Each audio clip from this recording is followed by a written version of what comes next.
Haleluya, shalom kepada semua Bapak Ibu yang diberkati oleh Tuhan Yesus Kristus.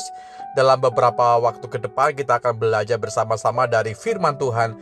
Sesungguhnya apa yang menjadi penyebab ketika seseorang itu bisa melakukan sebuah tindakan kejahatan. Kita bisa melihat kejahatan terjadi di sekitar kita. Ada mungkin banyak penipuan, banyak pembunuhan, banyak pencurian, dan semua hal yang merupakan dosa itu di sekitar kita seringkali kita bisa melihat dengan mata kepala. Kembali dari Markus pasal 7, kalau kita bisa perhatikan Markus pasal 7 ayat 21, 22, dan 23, kita bisa menemukan sebuah kebenaran seperti ini.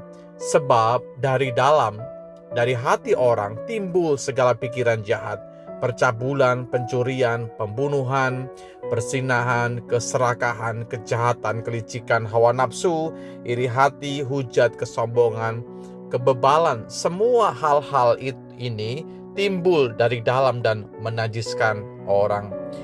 Firman Tuhan berkata bahwa dari dalam itu akan timbul hal-hal demikian. Menjadi pemikiran kita, apa yang keluar dari dalam hidup kita. Seringkali kita bisa bertanya, mengapa ya dunia ini penuh dengan kejahatan? Mengapa ada perang? Mengapa juga ada pembunuhan ya?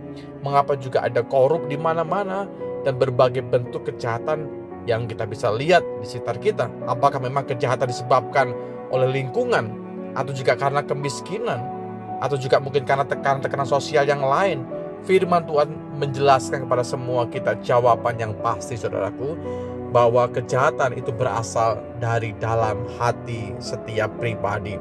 Yesus menekankan bahwa bagaimana kejahatan tidak berasal dari luar, tidak loh saudara.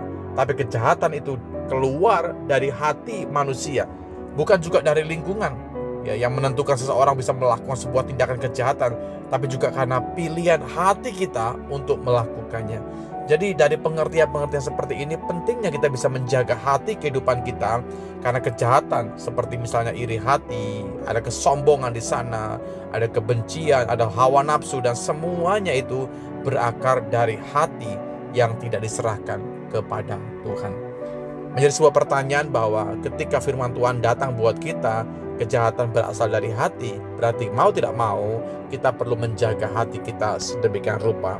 Kita perlu menjaga hati kita dengan firman, kita perlu menjaga hati kita dengan kebenaran Tuhan, kita perlu menjaga hati kita supaya kita melekat kepada Tuhan, memiliki hati yang terkonek dengan Tuhan, sehingga setiap kita, apapun yang kita lakukan, tetap dasarnya adalah firman Tuhan.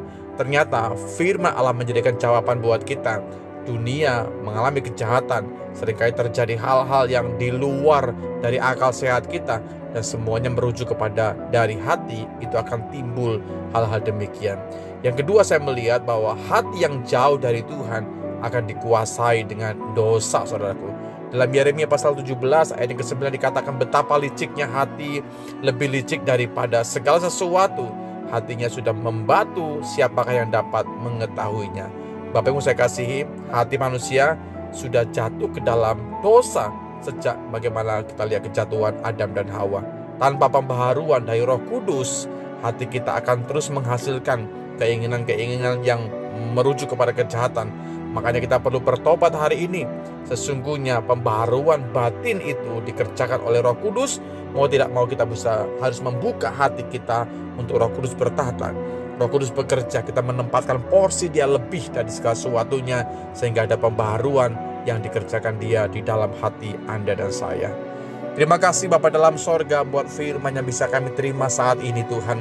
Sungguh Engkau menguatkan kami senantiasa, supaya kami tetap Tuhan berpegang kepada firman-Mu, hati kami melekat kepada Tuhan, dan Engkau menjaga hati dan kehidupan kami, sehingga segala sesuatu yang bisa kami lakukan dalam hidup kami keluar dari hati, bukan hati yang jahat, tapi hati yang diserahkan kepada Tuhan, hati yang mengasihi akan Tuhan, hati yang terkonek dengan sorga, sehingga segala perkara apapun yang kami lakukan dalam hidup kami, semuanya berkenan bahkan menyenangkan akan hati Tuhan.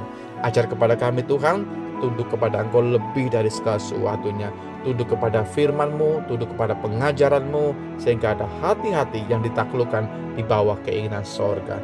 Di dalam berkat nama-Mu Yesus Tuhan, kami berdoa dan bersyukur. Amin.